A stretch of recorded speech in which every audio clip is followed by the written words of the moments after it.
Oh, oh, what time is it? Not adventure time, I hope. Oh, whoa, what happened last night? Oh, don't remember a thing. Was I watching a movie? Oh no! No! No! Please, God, no!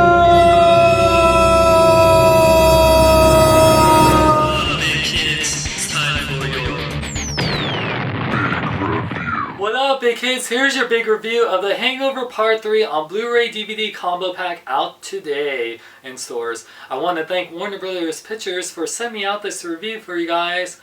With that said, I'm glad I didn't pay money to see this movie. Holy crap. I didn't see this movie in theaters, and there's a big reason why. I love the first Hangover movie. The second one was more or less the same, but I still enjoyed it a lot. And this one, besides like that, there's really no hangover in this movie. And what the hell, man? I mean, what? I was very lucky I had a beautiful, amazing woman to watch this with, because if it wasn't for her and so make it out, I would have enjoyed watching this movie. This movie, well, let me tell you about synopsis. So, minor spoilers ahead.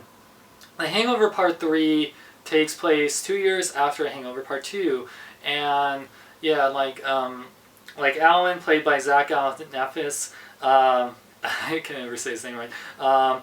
His father dies in this movie after he has a heart attack from him killing a giraffe. That was pretty crazy. And then they realize, they have an intervention for him, realize he's not taking his med. So Phil, played by Bradley Cooper, and Stu, Ed Helms, as well as his brother-in-law Doug, played by Justin Barnum, all have an intervention with him. They're going to take him to Arizona for rehab. But then they get intercepted by John Goodman's character, Marshall, and to find Chow, played by Ken Jeong, who stole gold from him from a heist. So, crazy things ensued. But the thing about the movie, it seemed a little bit more complicated than it needed to be. Like the first two Hangover movies were just like trying to retrace their steps. Where is Doug? And like they're just trying to get back home and all that stuff with Doug. And it was pretty straightforward. It was just like very quotable, hilarious things. I love Todd Phillips movies. Old school. Even School for Scoundrels and The Starsky and Hutch, and like Due Date, and of course the Hangover movies. But this one was definitely the weakest out of them. It had some funny moments. There's some cameos by some people, like from previous Hangover movies, like Heather Graham's character returns, and even the baby, and that was some pretty funny stuff. And then there is, I feel like John Goodman was wasted, but Melissa McCarthy, who has a role in this movie, I thought she was great. But yeah, there's, I don't know, I know people could complain about the part 2, like myself, being very similar to part 1, just with a different location.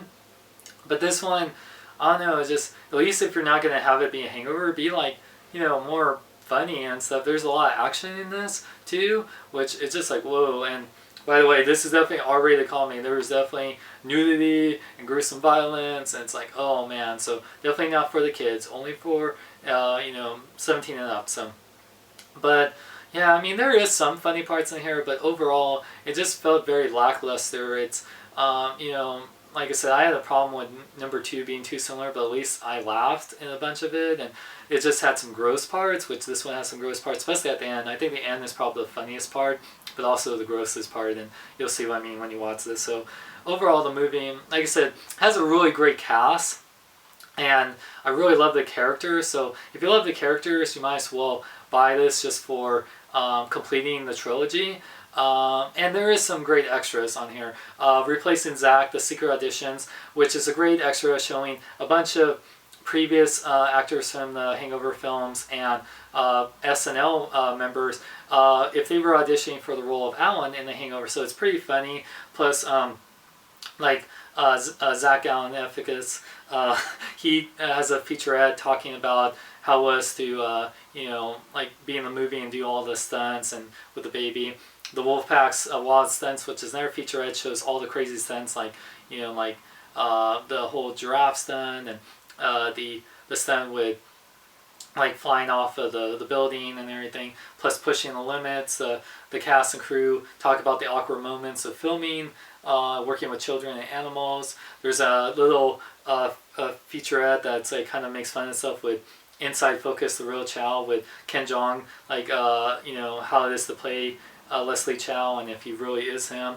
Plus there is some cool extended scenes which were pretty funny, but I can understand why he took it out, and some outtakes which were hilarious. So overall, like I said, it's definitely the weakest out of the three. As a standalone movie, not the best that Todd Phillips and co have brought, but great cast and great extras. And if you love the first two Hangover movies, it's definitely worth to get to complete your collection. So, like I said, I do recommend that for that. But like I said, if you wanted as a standalone film, like I said, the extras really help this, and it has a great cast and some funny moments. But overall, like I said, the weakest out of the bunch. But you know, definitely thank Warner Bros. For sending me out this. You can get this now at stores everywhere, whether it's Target, Best Buy, you know, Walmart. And stay tuned, you guys, for my review of Pacific Rim. Oh yeah, now this is a movie I did love, so I'm very excited for that. So stay tuned for a review of the Blu-ray here. And for cool shirts like this, check out ripthepearl.com. And for more geek news, reviews, podcasts, more, go to bkbn.net. I'm Sean Long. Remember, celebrate your home in a big way.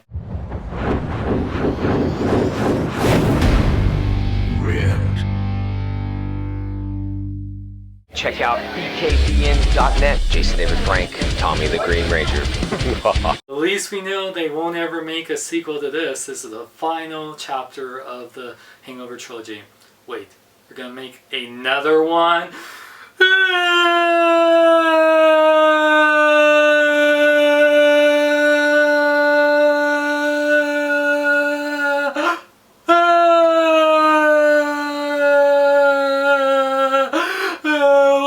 Old School 2 or even Starsky and Hutch 2. Come on!